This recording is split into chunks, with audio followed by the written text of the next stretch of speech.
This video will show you how to replace the front splash guards on a GMC Sierra 2500. This will be mounted inside of your front wheel well. Let's get into it. Okay friend, let's get started on our job. The first thing we have to do is safely raise and support the front end of the vehicle so the wheel's off the ground.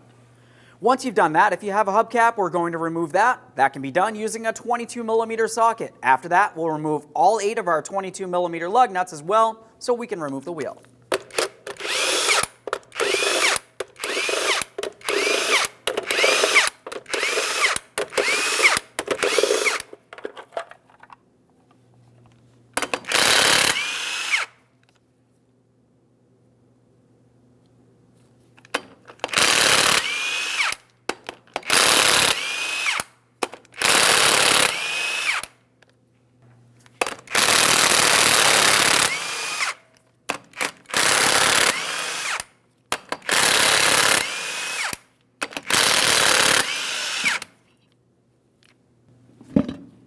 Now that we have the wheel out of the way, we're going to start removing the splash shield that we have in place. This is held in place with 2 Phillips head mounting screws.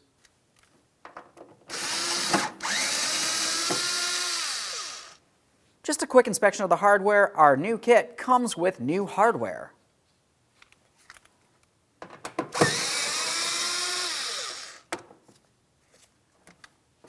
There it is, friend.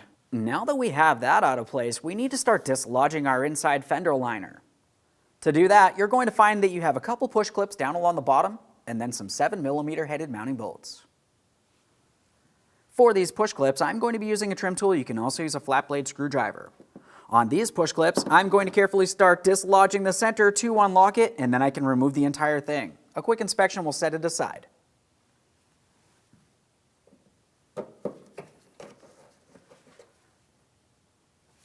We're continuing up with our 7mm.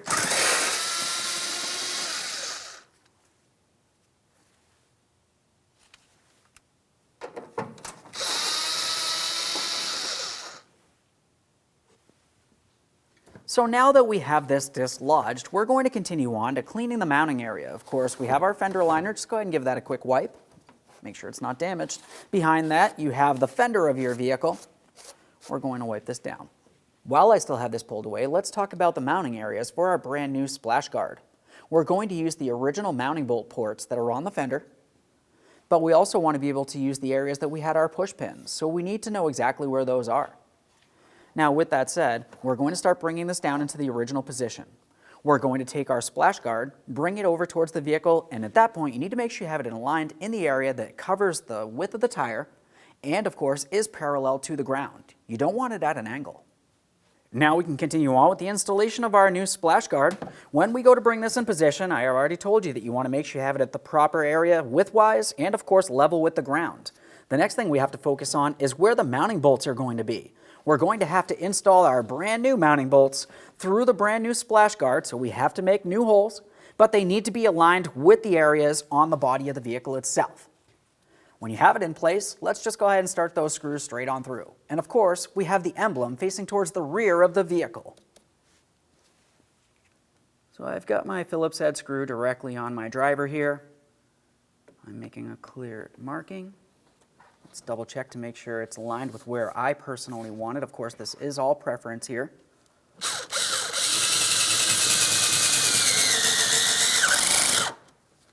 We have that one started in. Let's double check to make sure we're perfectly level, and we'll continue on to the next mounting screw.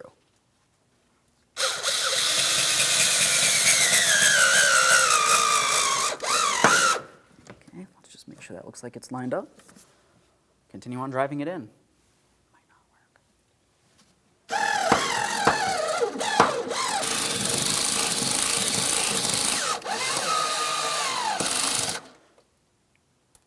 Okay. Go ahead and tighten this. Down along the bottom, we have to make an area for our 2 push pins. Continuing on, we're going to use a 5/16 drill bit, and we're making a clear port on each one of the areas for our push pins. You can look down through this area or from the side, whichever way is easier for you. This is approximately where I need to be. There we are. Let's double check to make sure that that push pin will fall into place. There we are. Continue on to the next push-pin port.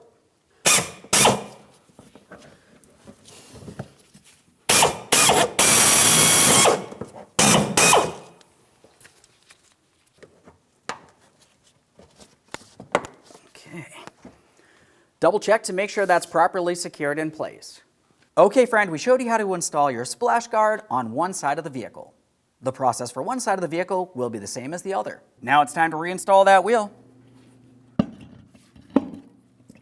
Once you have the wheel in place, start on all 8 of your 22mm lug nuts.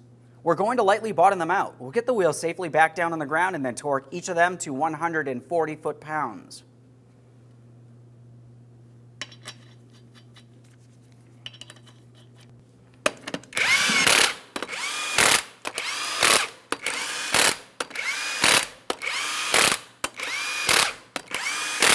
Now I've got the wheel back on the ground. Let's go ahead and torque each of these lug nuts to 140 foot-pounds in a crisscross manner.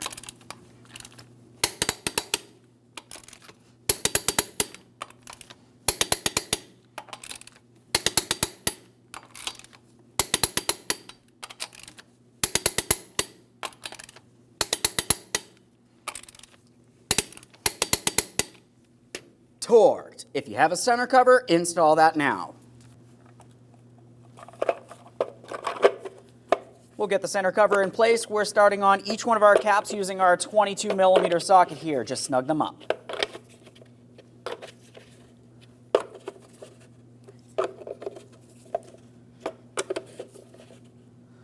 Double check to make sure it's secured in place.